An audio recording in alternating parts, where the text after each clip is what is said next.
Hey, welcome to Ike's Vintage Tech. Back in 2001, if you wanted to get an all-in-one computer, you were looking for the iMac. Now, the iMac was a great computer, however, it wasn't a PC. If you were looking for something about twice the price, but 3 times the desk space, this is what you were looking for. The Gateway Profile. In this case, the Gateway Profile 3. We're going to dig into it. Stay tuned.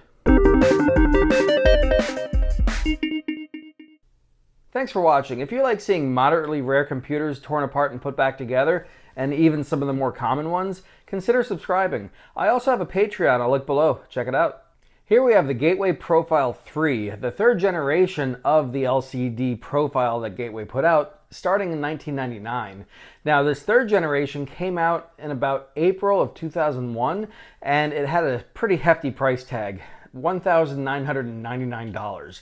Now, LCDs were not cheap back in 2001, so there is a good reason why it cost that much, considering the iMac at the time was like $899, $999. So this was a tough sell. This was marketed more towards businesses, not necessarily college kids for the price.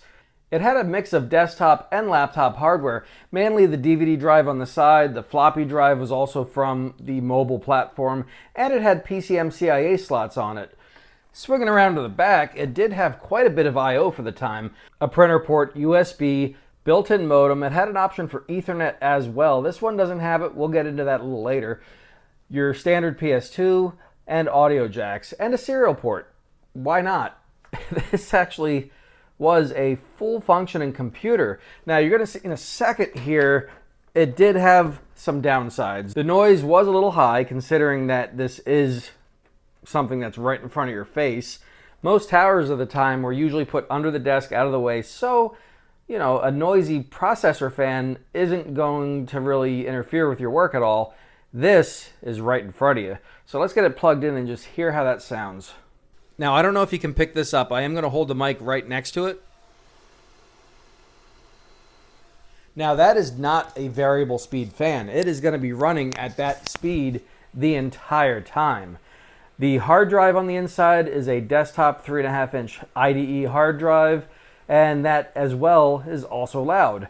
Now, some models had 2 fans. I'm guessing the ones that were higher rated processors, this would take up to a 1.4 gigahertz Pentium III, so that is a nice bump, but this one particular is an early model and it only has the 1 fan. I believe they added that second fan later when they realized they may have had a bit of a heating issue. Now, before I let this thing boot up and get any further into Windows, this was somebody else's computer at one time. It had all of their personal information on there. I'm going to go ahead and completely wipe all that out. I'm going to replace the hard drive with an SSD anyways, but I don't like holding on to people's photos from 20 years ago. They're not mine. I don't need to snoop, and I could always use a nice clean slate 20 gig hard drive on some of my other systems. So let's get that cleaned up and out of there, and I'll start taking it apart and putting it back together. One of the things you'll notice on this model as well is that the power supply is external. Now, one thing I am not fond of the design here is that this power connector plugs directly onto the motherboard. I don't believe it was an actual slot you could replace, so if you damage this, the whole board is trash. Back in the day, obviously today we would figure a way to fix it because there are no spare parts.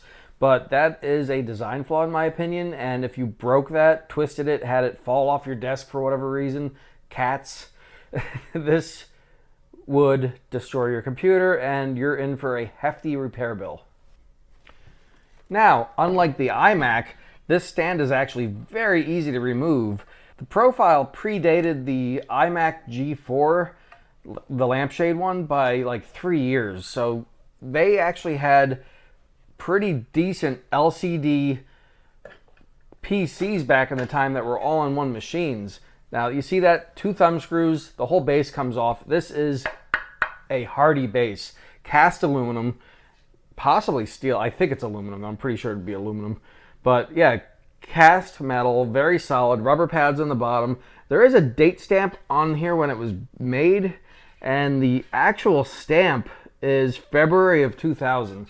Now, this didn't come out until quite a while later, so that means this was in production for almost a year before they started selling them, because I looked on the Wayback Machine. The earliest I could see Any mention of the Profile 3 was from about March of 2001, and only March of 2001. As soon as you bumped up to the next month, this model was already replaced with a faster processor speed. This particular one has the 933 megahertz Intel Pentium III. The one that came out a month later for $200 cheaper was a 1000 megahertz, 1 gigahertz Pentium III, exact same shell, probably had the updated fan, and like I said, it was $200 cheaper. So if you were an early adopter to this thing, you paid a $200 premium on the first day. So that kind of sucks, but you know, what are you going to do? The time of computers back then they were getting outdated as soon as you bought them. Not like today where you buy a computer and you pretty much are assured that it's going to be just as functional 5 years from now as it is today. So that is a nicety that we have in modern times, where you buy a computer, it just lasts for quite a while. Back in 2000, 2001, you bought a computer, 2 years later, it's completely obsolete. And that was quite common back then. Now, obviously, you could try to get 5, 6, 7 years out of them, but operating system standards, the security standards, Pentium IV came out right around the same time. This thing was obsolete shortly after it was built. Now that I got it on the desk here though, easy RAM upgrades, that is a little nicety as well. There are 2 slots in here of SD-RAM, PC 133, pretty straightforward, they pop right out. Now if you had to do any other upgrades to this thing, it's a little bit more work, and we're going to show that in a second here. One more thing during my initial triage of this thing, just to see what it needed, the DVD-ROM is dead. It does spin up, it does read and exist in the BIOS, but it will not read any CDs. Cleaning the sensor, the laser didn't do anything, and I just believe it's not spinning up to the proper speed, especially the little plastic spindle that hooks the CDs in there is a little loose and it pops off real easy, so it's probably spinning up and just spinning a little slower than it needs to be, and the laser just isn't doing its job. So we are going to replace that. I do have all the parts I'm going to need to get this thing up and running, a lot quieter hopefully with an SSD, and we'll see what it does. Now the good news about getting into this thing is all you really need is a screwdriver. There's no special tools, there's nothing that as far as special bits or anything, just a standard Phillips head screwdriver and you're good to go. Now there are 2 little rubber feet on the bottom here that don't actually touch anything, so I'm curious if that was just a design that they were going with. Maybe they were going to go with a smaller stand, or maybe they sold a smaller stand at the time that this thing would actually lean onto your desk.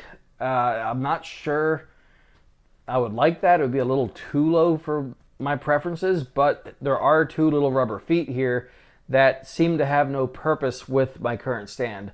So I'd be curious if any of you owned this machine back in the day with a different stand or setup where this was actually just resting on your desk. Let me know. All right, now that I've got the 6 Phillips head screws out, that's all that's left. This thing should start popping open, and from what it appears to be is that this side is coming off a little easier, and you have to kind of press in the CD-ROM as you lift up so that you can pop it open just a little bit here. Once you get the CD-ROM out of the way, you can use a little black stick here, spludger, to just pop it open a little bit more. And you're going to go around, and you're going to want to open it leaning it towards the floppy drive, because there is the little eject button on there. That's also the way you want to put it back together in reverse, because you need to get that lined up first. You also want to make sure that your PCMCIA slot doesn't have the ejector button out. Carefully work your way around, hearing the plastic pop as you take it apart. And obviously don't force it. And there we go. Little tilt. Now, like I said, you notice that there's only a modem on here and not a network jack. Now, luckily, the network jack was just under the plastic. Now, that doesn't mean I can just plug in an Ethernet cable and have internet. You actually need the mini PCI card to go with it. Now, that is located right here, and I'm going to have that replaced too. I have this little 3-COM multi-card where it's a modem and a 10100 LAN. So I'm going to swap this out, and luckily the little cable's there too. I don't have to do any modifications to this at all, and that makes this a lot easier to work on than I was really scared about opening this thing up and just having nothing here and I'd have to fabricate one. Luckily, all I gotta do is swap out this little PCI card and I'm good to go. Another thing I'll do real quick is take an X-Acto blade and I'm just gonna cut that out. Trying to make this look as clean as possible. I don't want it to look too amateurish. Little piece of vinyl left over and now I've got an additional hole. All right, the hard part here is figuring out where I want to start. I believe I have to remove the back IO port here just to kind of flip it out of the way so I can get to the hard drive and the CD-ROM, and I'll get those two replaced and also do the mini PCI card and also the CMOS battery because that's obviously dead. So looking at it here, there is a couple screws that should easily come out. Few grounds on that one, and then there's another one back here right behind the memory. That's a long boy. Let's get that out and see if this comes up. Looks like there might be a third one here covered by a cable somewhere. Yeah, it's a real hard one to see. It is right next to the CPU fan. Get that one out as well, and that does just pop up. So let's disconnect some of the cable routing here. Oh, that is on. Oh, that's taped. Okay. I almost ripped the cable apart trying to get the modem cable off. It's actually taped over on the little PCI card, so I need to be careful with that. There we go. I got this little card out. Let's remove that piece of tape. Now, back in the day, Gateway did have to really over-engineer some of their hardware because it had to go through shipping. And there was no in-store pickup back in the day. You got everything shipped via UPS. And you can imagine how many cables and cards and stuff like that just came out of their sockets because it got thrown across a warehouse, thrown across a truck, thrown across the country until it made it to your house. So, a little over-engineering, just a piece of tape, but it'll save you a couple $100 in returned computers and shipping and all the hassle of really pissed off customers. So I don't blame them. I'm going to spin this around so the camera can see a little bit better. There's a screw right behind the USB ports here and a little screw right next to where it plugs into on the motherboard. All right, I wasn't going to have to take out the whole thing here just to get the hard drive replaced, but because I have to do the DVD-ROM as well, I have to take out the whole chassis. So to do that, there's a couple more screws here that I need to disconnect for the USB, the side panel USB, because that is also attached to the hard drive cage. So let's get that disconnected carefully. This little grounding conductive foam thing was another screw. Screws hidden everywhere on this thing. So if you had to do a motherboard replacement on this, it would not be fun. There you go. It's a Western Digital hard drive. Western Digital Protege WD200 20 gig hard drive. Pretty standard for the time. Now let's get to that DVD drive. There's a little plastic connector there for the motherboard. Pop that right off. A couple more screws here and I should be able to get this drive cage out. This one is a little easier. It appears to be only 4 screws, so not too hard. I'm sure it's going to be a lot more once I get it open. This is a standard Toshiba DVD drive. Now, the bezel I have isn't going to fit on my replacement drive. It'll look okay. It's not going to be great. It's not going to be a perfect match. Perhaps later down the road I can 3D print a better one to fit my new drive. We'll see. Now, it appears there's only 4 screws holding this in. 2 on the side here, none on the other side, and there was 2 screws where the ribbon cable goes. The ribbon cable appears to be part of the actual chassis if I'm looking at this correctly. So now that I got those screws out, let's see if this thing will slide out. Now, one thing I also noticed is that the bezel on the DVD drive was a little mangled up, and that would happen if you weren't paying attention taking the back cover off of this thing. This would catch and you would pull it off. I believe that's what happened because when I did open this thing, I saw that there was a little broken screw on the inside of the thing where the actual outer shell connects to. The screw wasn't broken, the actual casing on it was, and there was a loose screw floating around in here and a screw in the hole where it came from. So something tells me this went to a shop at one time, possibly even Gateway. They took it apart, damaged it, and put it back together sloppily because there was a loose screw on the inside of this thing for the last 20 years. Here's the real test. Will my replacement drive fit? It is a standard drive for the time. Now there does appear to be a little tension screw there I didn't see before. There we go, that plugs right in. And then you tighten this back up and it gives a little tension on the drive itself, also grounding it. And then it sticks in there pretty good. I did have to carve out the little L shape here because the DVD drive I have, it's a DVD RW, so it'll actually burn DVDs where the old one wouldn't. It wasn't going to be a perfect fit. This would have come over it. So I took a little tiny hobby hacksaw and just cut that little bit of plastic out. I tried to make it as clean and straight as I could. I see the imperfections, but it looks fairly good. Let's go ahead and start putting things back together. I do want to clean this. I'm going to repaste the thermals here because this fan is filthy. It's just dust, luckily, dead skin from 20 years ago, but not smoking dust. That's a huge difference. You never know with these old computers. Now let's see if I can get this CMOS battery out without destroying the clip on here. It is rather old. In order to do this, there is a little clip here I have to push out just a smidge. And it appears I also have to flip up the battery here somehow. Ooh. Ooh, I did not like that. That was a little more pressure than I was comfortable with doing. This battery is from the year 2000. 25-year-old battery. Absolutely dead. Brand new battery, clip it right in there.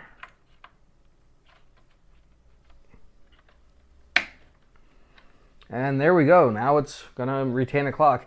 Now, if I was worried about getting in here in the future, I'm not too worried about getting in here. I can easily get in myself if I ever sold this, or I wanted it passed down to somebody that wasn't technical.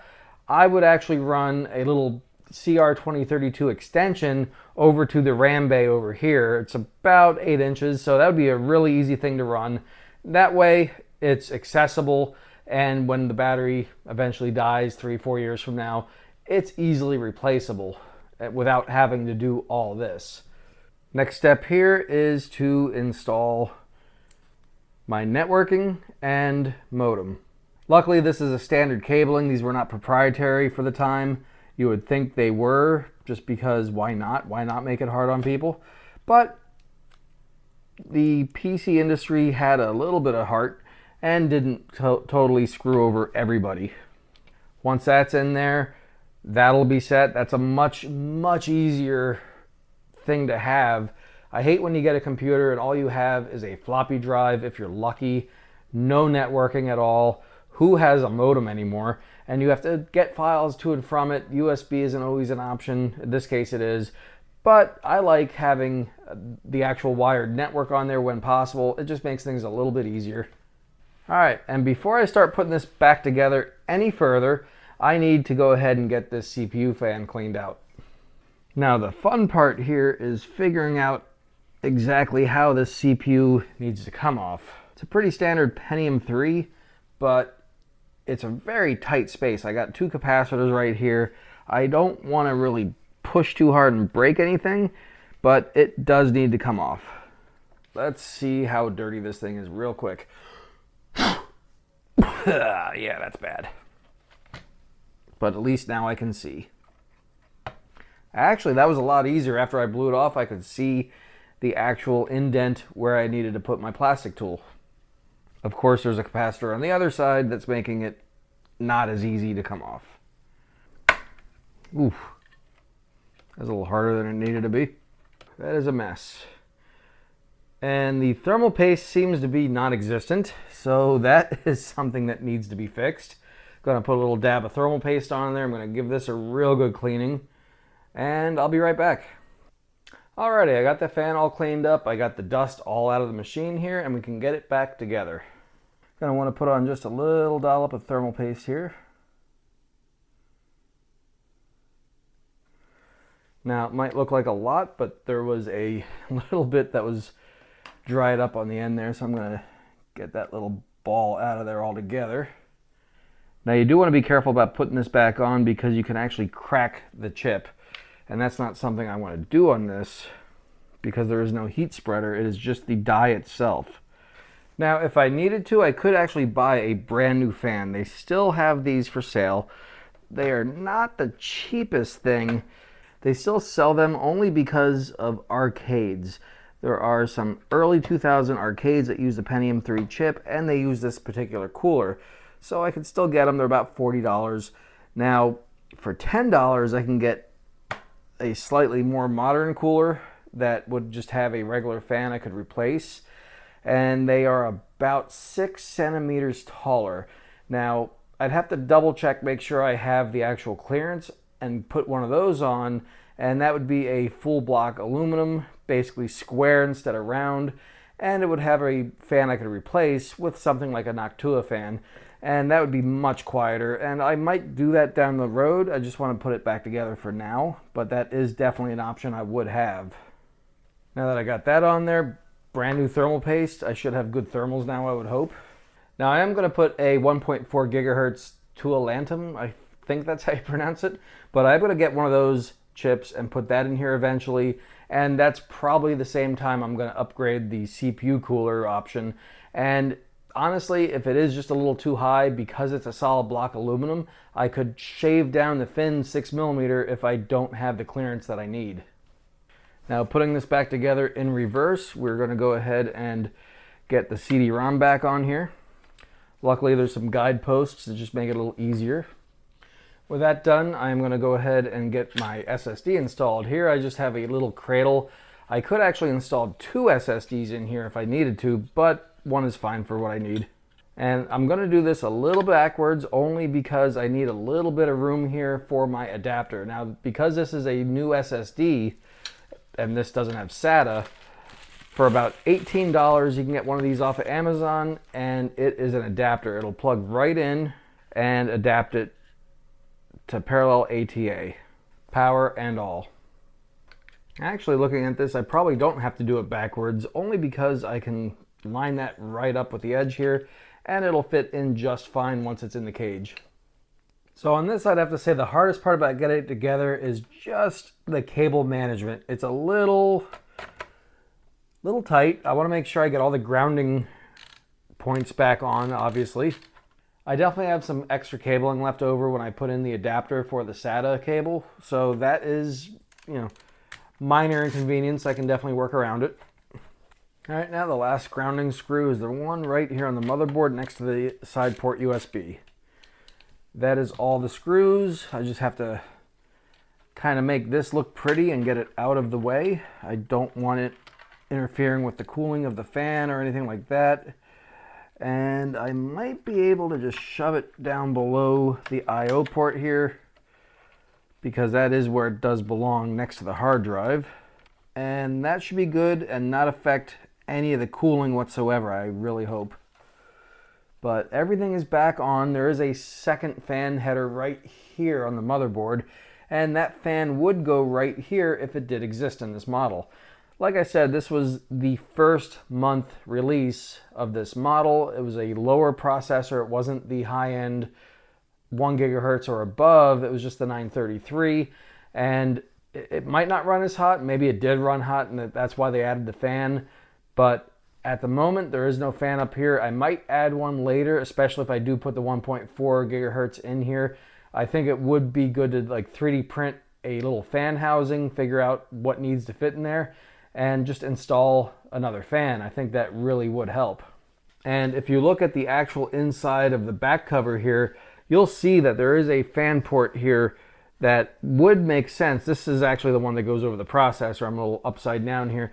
This would be the port where the fan would go through if you had another fan installed on here. And I'm sure I can figure out something. There are actually little holes on here for a fan, so I might not even have to install a 3D printed thing, I could probably just screw right into those and then go ahead and figure out the cabling, and that way there would be a little cable on here attached that you'd have to be careful with, but I think I could put a fan in on there. It looks like it might be a 40 millimeter maybe, I'm not sure, I don't have a ruler on me, but before I went ahead and bought one, I would double check. All right, as I said when I was taking this thing apart, the most important thing is that you start on this end and work your way over. First of all, making sure that it is lined up and that your floppy drive button is in the right spot. You just saw, I don't know if you saw it, but the little PCMCIA slot did pop open there. Not a big deal as long as it's going to get covered. And this is where I find out if I misaligned anything. I might have a problem here with the hard drive cage. I am seeing that it's a little long. So I might just take it out of the cage and not use it at all. Double-sided tape, that's always a possibility. Let's take a look. Yes, right here there is a slight elongation of where the hard drive cage is, and that is actually blocking my path. If I had the time or care, I would just take it out and cut it, but in this case, I'm gonna go ahead and remove it.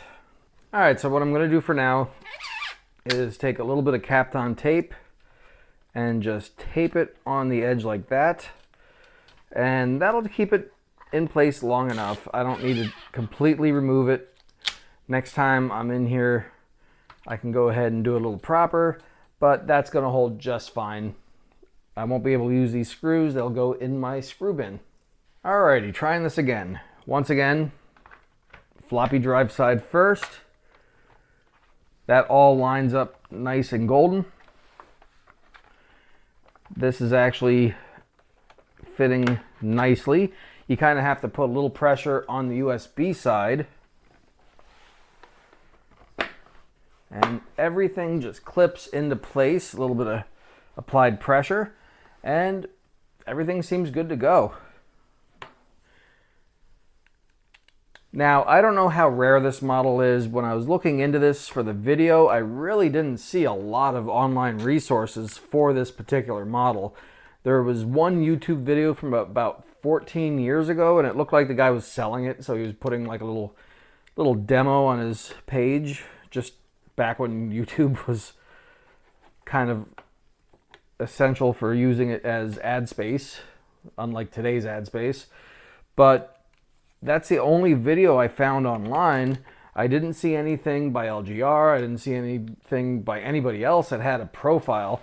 It's kind of like the Astro. The Astro is a rare machine in the fact that they sold hundreds of thousands probably to exist that I am aware of online. Maybe some people have them in their garage, but they really didn't last because they were garbage when they were sold. And this case right here, this was a nice machine, but it might have not lasted the test of time only because it was made obsolete so quick. All right, all we got left is the RAM cover. Once that is on, it is done. Let's go ahead and put it back on the stand, get an operating system on there, and I'll see you in a few minutes. All right, there we go. It is all back together. I'm going to go ahead and get an operating system on this thing using the original restore discs. Luckily, there was a copy on the archive, and I'll see you in a couple seconds, an hour or so in real time. All right, here we are several hours later. I did have an issue with the DVD drives. So these are supposedly compatible DVD drives. I have two of the same model here that just didn't want to work. It might be a firmware issue where it just doesn't see this particular type of DVD. It is a DVD-RW, so maybe that is the reason. I don't know exactly why, but neither of these would install. Luckily, I have multiple DVD drives that do fit the IDE standard, so I was able to get that installed with a different model that only does CDRs. So, yeah, it works. I'm not really planning on burning a lot of media on this. It's just nice to have the option. This is the original. I'm going to see about getting that bezel swapped over. I'm going to have to modify that a little bit to get it to fit the different drive, but it's not bad overall. As you can see here, it does have a slight gap, but it's not the end of the world. It works. I did have to shave both of the edges on either side, left or right, and it finally did fit. So it was a little bit of modification I just did with an X-Acto knife, and everything kind of worked great. It does read. It was able to install the media just fine. As you can see here, we're going to boot right up into Windows ME.